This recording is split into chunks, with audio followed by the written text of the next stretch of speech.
afternoon children, welcome to my class. Today I am going to teach you civics lesson number 1 of your social science book. Okay, so before that I want to tell something.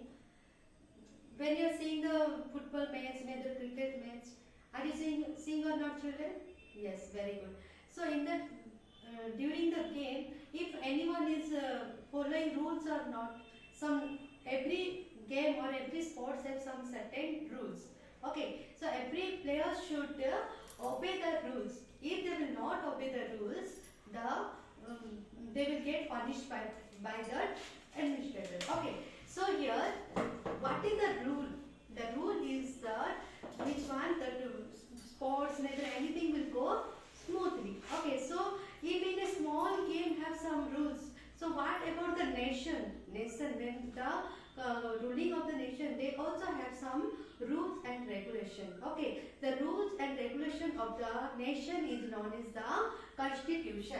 Okay children, so what is the constitution? A constitution is a collection of basic rules, okay, for the governments of the country. Okay, so today in your civics lesson number 1 we will discuss about the Indian constitution.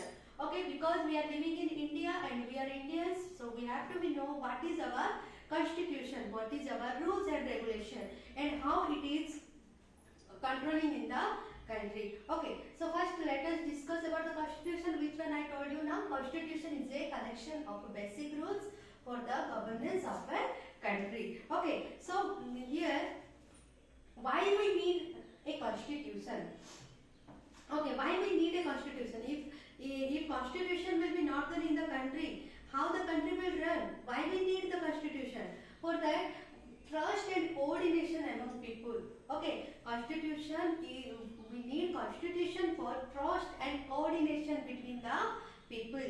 Okay, then composition and division of powers. In the constitution, it is given that what is the composition and using of the powers among the people and the government. Okay, that one also is there. For that only we need a constitution. Then guarantees the right of the people. Okay, guarantees the right of the people means what right we will get. That all is given by the constitution. Okay, then now we will discuss about the importance of constitution in a democracy. Okay, all of you know about the democracy. Democracy is a country that the representative of the country or the government or the country is chosen by the people. That type of country is known as the democratic country. So in a democratic country, what is the importance of constitution? That one we have to be discussed. Okay children, today most of the countries in the world are democracy. Yes, most of the country like India, Pakistan, all. But China is not a democratic country. Okay. So like so many countries are there which is not a democratic country. Today most of the countries in the world have a constitution, while all democratic countries are like to be a constitution. Okay, all democracy countries have a constitution, but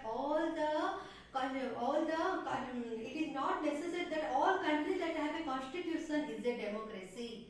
Clear about these 2 points? What is that? All the countries, democratic countries have a constitution, but that is not necessary that all the country have a constitution is a democratic. Understood? In a few countries which have a democratic form of government, the constitution plays a crucial role, important role in the laying out of certain important guidelines that governs decision making within these societies. Okay. In a democracy, people choose their leaders. Yes or no? We will choose our leaders by giving the vote after 18 years. That all you know very well.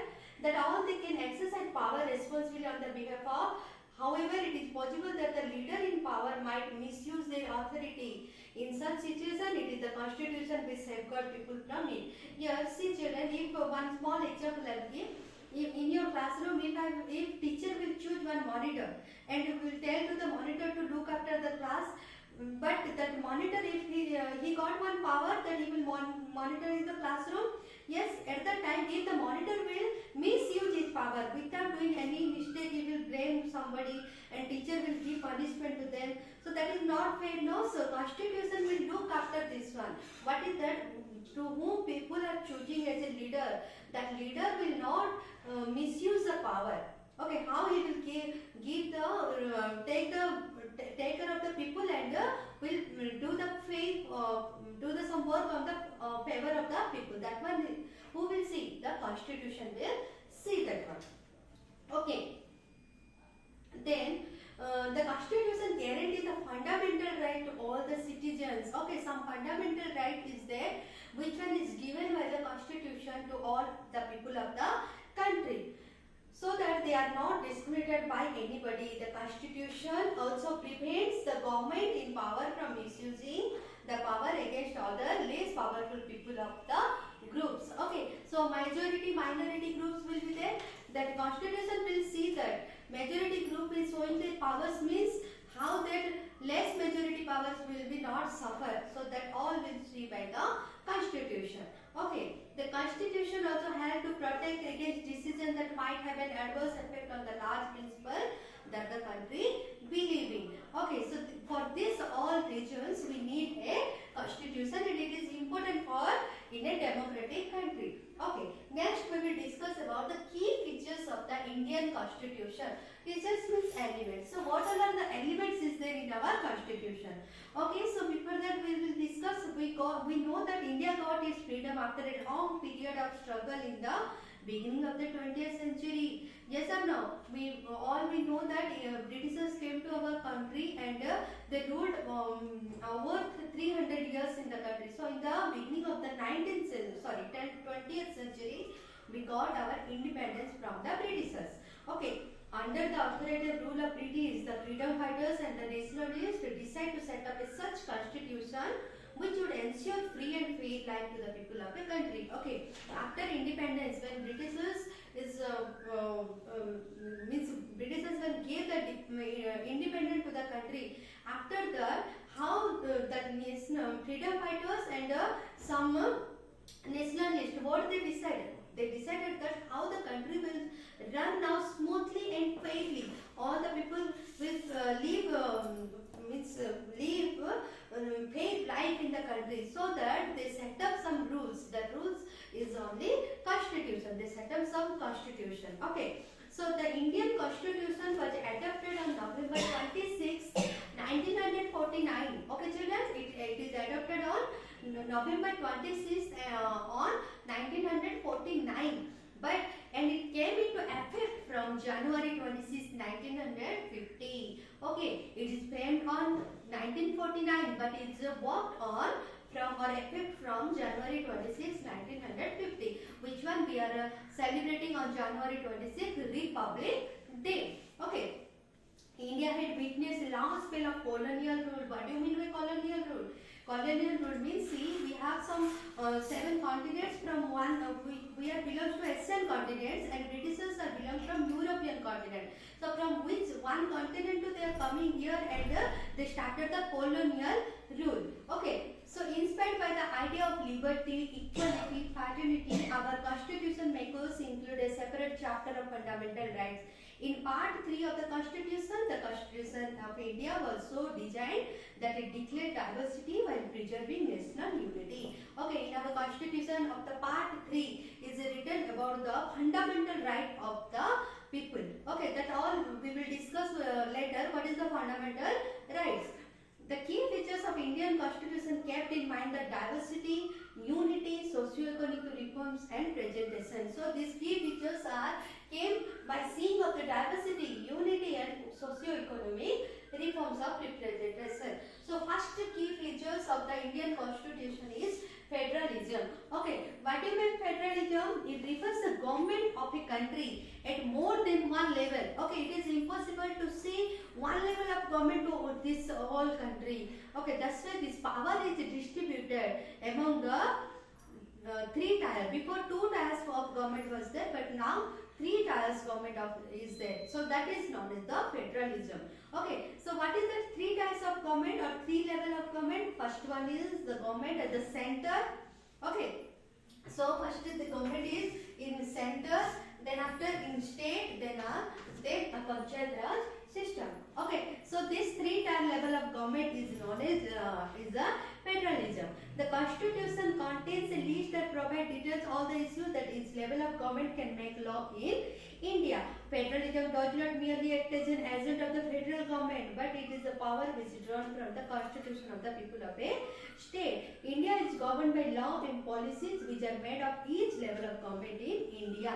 Okay, so we have three types of government: central government, state government, and also the Panchayat Raj system. Okay, central government will see that all the country, state government will see this particular state, and Panchayat Raj will see the look after the people of the in the Panchayat level. Okay.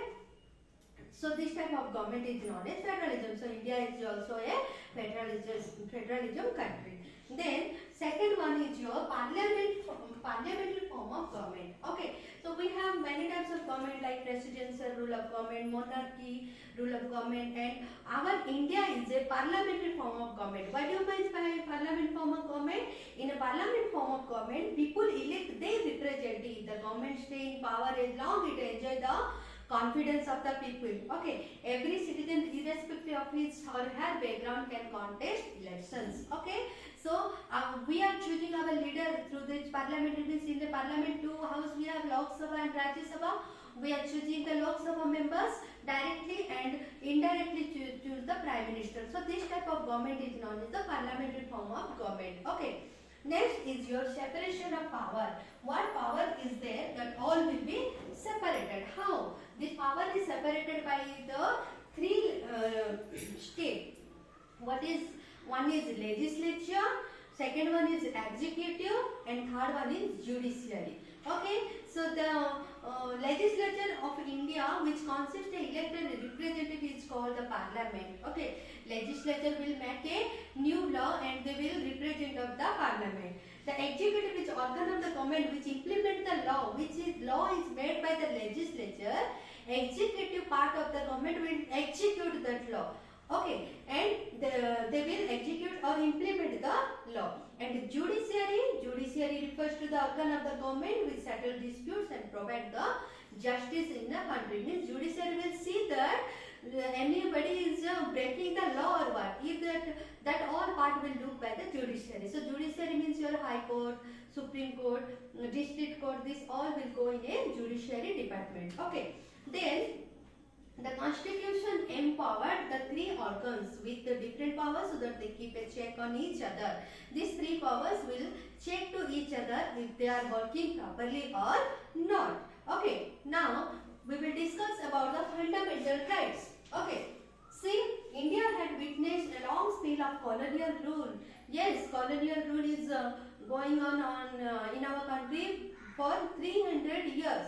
So the constitution thus guarantees these fundamental rights to every citizen to protect them against the state as well as the other individuals. Okay, so people after independence sometimes of insecure felt by the people of country.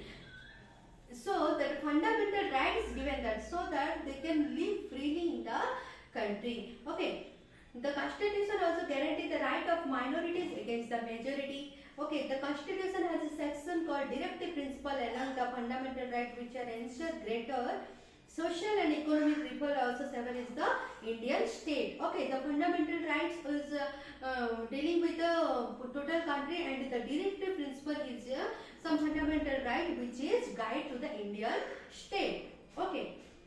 So what is the secularism? Sorry, before that I will tell you some fundamental right. What is here given, see in the page number 91, the fundamental rights in Indian constitution. The first one is right to equality. Okay, it is on article 14 to 18. What is the right of equality? It guarantees equality to every person before law and equal preparation of law within the territory of India. Means in India all are equal. Okay, no poor and no rich, that all no means higher caste or level caste, that all is nothing in the country. All are equal. That is in article 14 and 18. Second right is right to freedom. Right to freedom means we can express our feelings. We can speech any time. We will get one type of freedom. Okay, that is from right to freedom. It is on article 19 to 22. Next is right to against exploitation. Means the constitution prohibits human trafficking, child labor and forced labor. Okay, child labor, forced labor, that all will be not. It will not run by the country. The right to freedom of religion means any people can take any types of religion. No one will oppose you. Cultural and educational rights means the constitution said that all the minority religious linguistic can set up their own educational institution in order to preserve the development of own culture. Right to constitutional of remedy. The constitution allows citizens to move court if they believe that any of the fundamental rights is violated the state. If out of any fundamental rights, if anyone is violating, so they can go through this constitutional remedies. Okay, some fundamental duties also is there in this page. You please read that all and try to understand. Okay, at last we will discuss about the secularism. Okay, what do you mean by secularism, which is given by our constitution, is that the constitution declares India to be a secular state. Why? Secular means what? Any here India is a one Hindu country, but here all types of religions also will get the same how that Hinduism is getting that power. Okay, so that's why India is a secular country. Okay, why this situation came when after independence Hindu and Muslims one sensitive problem faced by that country. Okay, for that Pakistan is separated from the country from our country. So for this situation that India is declared as a secularism country means what? Every citizen would be given to freedom of worship. Okay, every citizen, if they want to worship Muslim and if they want to convert them in Christianity, they have that rights. They can say freedom of worship. The state does not promote any religion. Okay, so this is all about our constitution, about our country. Okay, so briefly read about this lesson, and I am finishing my lesson. Hari Om children.